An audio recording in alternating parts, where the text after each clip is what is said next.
ஆயத்துல் குருசி ஒரு அடியான் ஒரு நாளைக்கு 8 முறைகள் ஓதுவதை அவன் வழக்கமாக்கிக் கொள்ள வேண்டும்.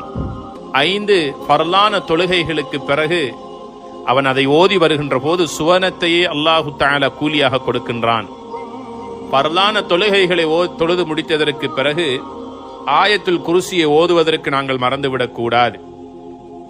காலையிலும் மாலையிலும் ஆயத்துல் குருசியை வளமையாக ஓதி வர வேண்டும்.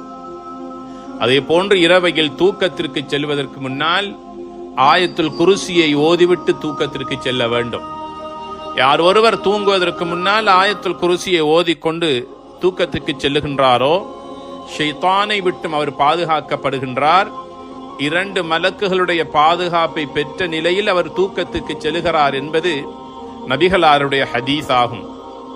ஆக இந்த 8 நேரங்களிலும் ஆயத்துல் குருசியை ஓதுவதற்கு மறந்து விடாதீர்கள்.